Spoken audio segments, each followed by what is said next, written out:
Magandang araw po. I am Bela Fami, a biochemistry intern at PhilSci-Hub. At today, i-discuss natin kung ano ang biochemistry. Let's go to the introduction of biochemistry. Ano nga ba ang biochemistry? 50% biology ba siya? 50% chemistry ba siya? Well, several billion years ago, nabuo ang elements and created what we call life. And as life arose, iba-ibang arrays din ng biomolecules ang nag-emerge. So, ang biochemistry is a topic that studies life processes at the molecular level. Nagpo-focus rin ang biochemistry sa kung paano ang various properties ng living organisms ay nagmula from different biomolecules. Ang application of chemistry towards different biological processes ay pwede rin nating tawagin biochemistry. Pinapakita niya na kung paano ang collection of interactions between seemingly unalive molecules ay nagme-maintain ng life and physiological processes sa katawan through physical and chemical processes. Ina-explain din ng biochemistry ang chemical processes related sa living organisms such as metabolical processes sa katawan na gumagawa ng essential components such as proteins, lipids, carbohydrates, and nucleic acids. So, pupunta naman tayo sa history of biochemistry. Actually, ang biochemistry is a relatively young area of science pa. Nag-start siya noong 1828 through synthesis ng urea. Sinabi ni Friedrich Wöhler na ang organic compounds can be created artificially because of synthesis ng urea. So, noong 1833, ang beginning ng biochemistry ay nangyari through the discovery of amylase. And noong 1897 naman, ang mga complex biochemical processes ay na-demonstrate through alcoholic fermentation sa cell-free extracts. And noong 1903, ang salitang biochemistry ay nabuo ni Carl Neuberg. So, noong late 19th to 20th century, nabuo ang modern biochemistry. Pinag-aralan dito ang chemistry of fats, proteins, and carbohydrates. Pinalitan din ng modern biochemistry ang extracellular chemistry.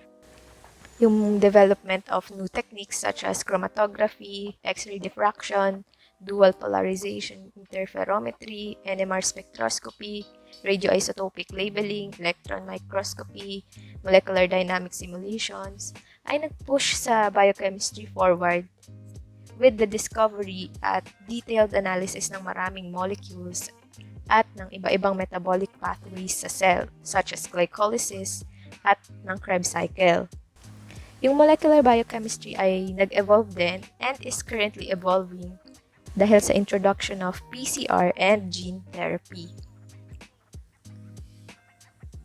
So, ano ang importance ng biochemistry?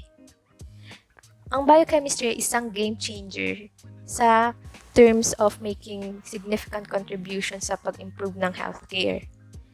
Kaya niyang i-identify ang disease mechanism and pathways. Kaya din niyang mag-isolate and determine structure of biomolecules which can help in formulating the right drugs, ang metabolism nito and composition, as well as check for errors in metabolism.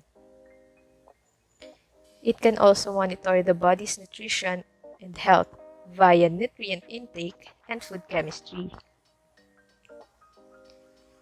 Kaya rin niyang i-ensure ang quality of goods through the conduction of several biochemical tests.